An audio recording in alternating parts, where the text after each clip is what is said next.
Halo semuanya, welcome ya hari ini di channel Mr. Fredpin. Dan kembali kita di awal pekan untuk minggu kedua di bulan Oktober, teman-teman.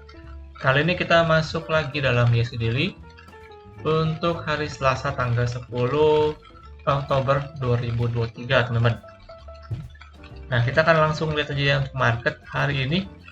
Secara penutupan ditutup hijau tipis dengan 0,043%, teman-teman. Jadi tipis banget ya hari ini dengan penguatan di level 6.891 nih. Dan kalau kalian perhatikan ya di sini secara historis untuk pergerakan hari ini bisa dibilang cenderung hijau ya hari ini sebenarnya tadi waktu sesi pertama sampai dengan sesi kedua. Namun menjelang closingan ini terlihat ya mulai masuk merah, tapi akhirnya sewaktu closingan ada sedikit tarikan sehingga secara penutupan bisa dibilang hijau tipis, teman-teman. Namun secara emiten kalau kita perhatikan ini jumlah yang melemah lebih banyak ya, 380 emiten yang melemah hari ini, sedangkan yang menguat hanya 289, teman-teman. Jadi walaupun secara indeksnya hijau tipis, tapi secara emiten sebenarnya banyak emiten yang mengalami koreksi hari ini ya, teman-teman. Karena kalau kita perhatikan dari segi sektoral, hari ini yang bisa dibilang cukup menguat ya, tentu dari sektor energi, yang dimana kita tahu lagi ada konflik panas teman-teman di Timur Tengah ya, dari Israel dan juga Hamas. Dari segi geopolitik Timur Tengah itu cukup mendongkrak harga minyak ya, karena di Timur Tengah itu mereka terkenal sebagai penghasil minyak terbesar di dunia, teman-teman. Oleh karena itu, mengapa hari ini dari segi sektor energi terlihat cukup menguat karena terkait dengan isu tersebut. Sedangkan hari ini yang cukup tertekan ya juga dari sektor kesehatan, ini melemah cukup dalam mencapai 2%-an secara sektoralnya. Dan juga ada yang menguat itu dari segi infrastruktur, teman-teman. Di sini kalau saya perhatikan ada IPO brand ya hari ini, listing untuk brand which is merupakan anak usaha dari PRPV, dan hari ini langsung arah teman secara closingan secara opening tadi, cari waktu opening market langsung di bawah arah ya, langsung digembok arah, sehingga itu membuat secara indeks cukup besar ya, karena dari segi pembobotan mungkin emiten ini cukup besar nih, teman. Jadi terlihat dari segi sektor infrastruktur bisa cukup menguat. Sedangkan untuk dolar ini juga kembali tertekan ya, dampak dari penguatan dolar yang dimana kejadian geopolitik antara Israel dan juga Hamas itu membuat ketegangan, teman-teman, yang membuat dolar juga ikut menguat, serta beberapa komoditas lainnya juga terpantau ikut menguat, teman. Jadi rupiah kita ini efeknya tertekan di kisaran 15.670-an. Jadi untuk rupiah kita masih tetap perlu dilihat nih, karena misalkan sampai ke 16.000 nampaknya bisa menjadi sesuatu yang cukup kurang baik di market kita. Oke. Kemudian secara teknikal ya hari ini. Secara teknikal bisa dibilang hari ini masih sama seperti kemarin-kemarin ya. Kita masih dalam fase konsolidasi. Namun di sini yang cukup kurang bagus juga masih terreject ya, teman. Yes, kita mencoba untuk bisa kembali ke atas resistnya di kisaran 6.920 sampai 30-an nih di sini ya, kurang lebih. Namun masih cukup terreject, kalau saya rasa masih cukup berat untuk indeks kita, dan terlihat sejak closingan kembali terreject lagi dan tertekan, teman, secara candle juga ya. Ini kalau saya bilang mungkin indeks kita akan kembali menguji ya, yang terdekat itu di supportnya di 6.840-an, teman-teman. Jadi which is itu akan mungkin terjadi koreksi lagi nih di indeks kita sampai mungkin 0,9 sampai dengan 1%, teman ya. Jadi untuk kalian tetap waspada, ini market kita masih cukup kurang jelas ya, dan secara potensi cukup berat saya rasa. Jadi mungkin akan bisa terjadi untuk koreksi dulu dan menguji beberapa support di 6.800-an. Oke, untuk hari ini secara outlook kurang lebih seperti itu teman-teman ya. Jadi kalian tetap perlu pantau untuk bagaimana pergerakan indeks kita di besok-besok teman-teman. Oke, hari ini langsung aja terkait dengan tadi kita udah bahas sekilas untuk harga minyak, yang dimana harga minyak itu kembali berpesta teman, imbas dari konflik geopolitik yang terjadi di Timur Tengah itu membuat harga minyak cukup menguat signifikan ya secara harga dunianya, dan membuat beberapa emiten di bursa kita khususnya untuk sektor minyak dan gas itu beberapa yang mengalami penguatan teman-teman. Nah, kita akan coba lihat ya beberapa emiten tersebut. Yang pertama langsung aja, ini Medco Energi.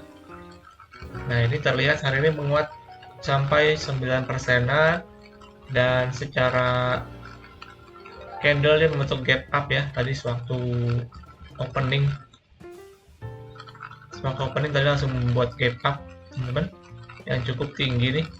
Jadi ini gap yang mungkin akan ditutup ya, cuman mungkin kita nggak tahu ditutupnya akan setelah naik dulu atau turun dulu baru akan kembali naik lagi teman-teman. Namun rasa-rasanya kalau misalkan momentumnya masih terjadi untuk konflik geopolitik, saya rasa masih bisa untuk mungkin naik dulu ya. Lalu nanti ketika ketegangannya udah mulai berkurang, baru akan terjadi untuk koreksi lagi. Namun untuk Medco di sini, kalau kalian perhatikan ya, kemarin kan saya sempat mention nih untuk Medco, silakan spekulasi di dekat-dekat area support di 1300 ya.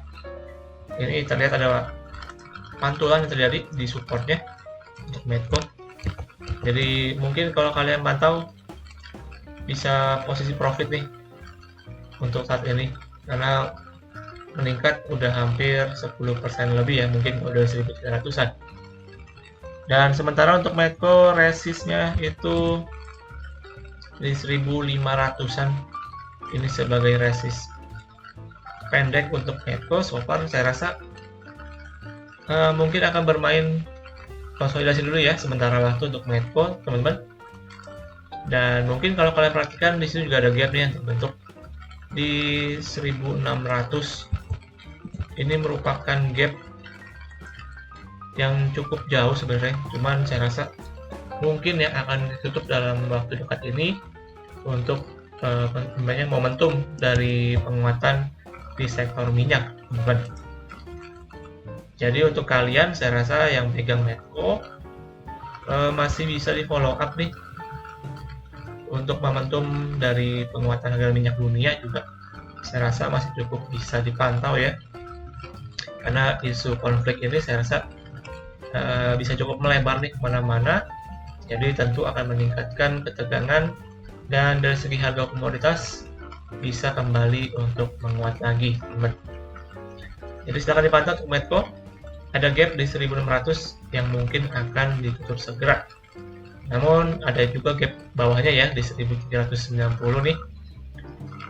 Kalau misalkan koreksi mungkin akan menutup ke area gap tersebut teman-teman.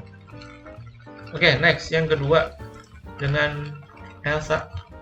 Ini juga emiten di sektor migas yang secara pergerakan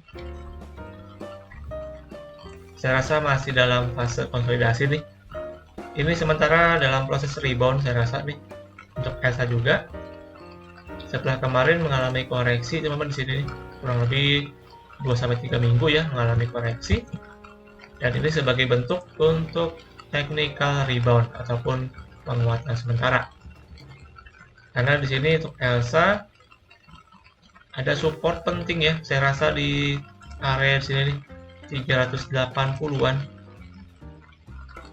Ini merupakan area penting untuk Elsa ya, which is area supportnya nih. Karena terlihat kemarin setelah menyentuh area tersebut langsung kembali ada pantulan, teman-teman. Dan hari ini Elsa menguat 4%-an, imbas dari kenaikan harga dunia untuk harga minyak juga. Dan untuk Elsa yang terdekat di sini ada resist ya, di sekitar 410-an. Ini merupakan resist untuk Elsa. Jadi selama masih belum berhasil untuk break ke atas 410-an, ini masih akan terreject dan akan kembali terkoreksi lagi, dan mungkin akan menutup gap juga nih, karena di Elsa juga terbentuk gap. Ini gapnya di 394, jadi ada gap di area sini yang mungkin akan ditutup oleh Elsa kalau misalkan dalam beberapa hari ini nggak mampu untuk break ke atas resistnya, which is di atas level 410, teman-teman. Tapi secara outlook saya rasa Elsa ini udah masuk kembali bullish ya. Ini untuk Elsa ini cukup bagus, jadi secara jangka menengah harusnya masih cukup oke. Masih bisa silakan di follow up untuk kalian yang memang pegang untuk panjang. Tapi secara pendek, tadi saya sudah jelaskan, ada resist terdekat di 410 yang perlu wajib di break misalkan mau kembali lanjut ke atas ya. Dan untuk sementara supportnya terpenting itu ada di sekitar 380-an, teman-teman. Oke, kemudian next ya, yang ketiga dengan energi Mega Persada. Ini juga hari ini menguat 6%-an dan membuat gap juga. Gapnya di harga 250. Tadi pagi membuat gap ke atas ya di harga tersebut. Jadi untuk kalian yang masih mau coba spekulasi, tunggu aja di dekat area gap nih, mungkin akan ditutup ya dalam waktu dekat. Saya pun juga nggak tahu. Namun di sini terlihat ada support untuk energi. Di supportnya itu di sekitar 230-an, teman-teman. Di sini 236 ya, 236 sampai dengan 240 ya. Ini sebagai area support saya rasa untuk energi. Sini ya, teman-teman. Kurang lebih area supportnya di sini. Dan untuk resistnya sementara di 264, ini sebagai resist pendek untuk energi. So far kalau misalkan belum mampu untuk break ke atas lagi, maka akan kepentok dan kembali bermain konsolidasi. Dalam area konsolidasinya itu di 230-an sampai 264 kurang lebihnya, teman-teman. Oke. Untuk energi kurang lebih seperti itu. Dan secara outlooknya untuk energi ini saya rasa juga masih bisa kembali menguat ya, kalau misalkan berhasil bertahan, which is minimal di atas 230-an sebagai supportnya. Tapi so far sementara saya rasa dalam jangka pendek akan bermain konsolidasi dulu ya untuk energi, setelah kemarin mengalami koreksi yang cukup lumayan panjang. Oke, yang terakhir dengan AKR Corporindo dengan emiten Akra. Ini sempat saya mention ya, teman-teman, beberapa hari lalu nih terkait Akra, yang dimana dia berhasil bertahan di sini dengan candle yang juga cukup bagus sebenarnya. Sini terlihat ada perlawanan ya dari segi supportnya, dan hari ini ada penguatan hampir mencapai 5% untuk AKR, terkait juga dengan harga minyak dunia yang menguat. Dan ini untuk AKR so far sebenarnya masih dalam fase konsolidasi ya. Dalam area konsolidasinya so far itu kan seperti kemarin saya mention, ini AKR harus berhasil bertahan minimal di atas support di 1300-an, teman-teman, untuk mengkonfirmasi bahwa AKR ini mampu untuk kembali menguat dan akhirnya breakout ke atas resist di 1560-an dan berpotensi untuk membentuk inverted head and shoulder dan akhirnya mengkonfirmasi untuk kembali menguat lagi ya. Tapi dengan syarat harus berhasil bertahan di atas support minimal di atas 1.300-an di sini. Tapi kalau misalkan dijebol, maka nextnya bisa akan menguji ke 1.250-an yang merupakan support terakhir. Dan kalau misalkan kembali dijebol lagi, maka akan konfirmasi untuk head tail shoulder dan malah berpotensi untuk reversal terjadi koreksi kembali. Jadi so far ini untuk Akra masih dalam area konsolidasinya. Silakan untuk mungkin buy on weakness aja ya untuk emiten ini, dan juga sell on strength, maksudnya ketika nanti di resisten bisa kembali untuk taking profit dulu teman-teman. Karena konfirmasi mungkin saya rasa untuk Akra ini kalau misalkan dia berhasil breakout ke atas 1560 sebagai resist ataupun jebol ke bawah 1300 teman-teman. Selama masih bermain dalam area ini, saya rasa masih dalam fase untuk pergerakan konsolidasi aja. Oke. Jadi kurang lebih itu aja untuk 4 emiten hari ini yang kita bahas ya dari segi sektor minyak dan gas yang terkait dengan harga minyak dunia yang kembali menjadi ya efek dari konflik geopolitik yang terjadi di Timur Tengah, teman. Jadi untuk kalian juga tetap perlu pantau untuk progres harga minyak dunia ya, karena tentu akan mempengaruhi dari emiten-emiten yang bergerak di sektor tersebut. Oke, terus juga untuk market tadi kita bahas yang dimana saya rasa akan ada potensi ini market kita akan menguji kembali ke support di kisaran 6.800-an. Jadi bersiap-siap dan tetap waspada teman-teman untuk segala kemungkinan yang akan terjadi di dalam market kita. Oke, jadi demikian untuk hari ini dan berakhir untuk pembahasan kita di dalam ISG Daily untuk hari Selasa tanggal 10 Oktober tahun 2023. Oke, terima kasih untuk kalian semua di video kali ini. Jangan lupa untuk lakukan kembali analisa ulang untuk setiap analisa yang saya berikan. Dan juga jangan lupa untuk subscribe, like, dan komen, serta share juga kepada teman kalian. Dan kita akan berjumpa lagi untuk update market selanjutnya. Salam trading.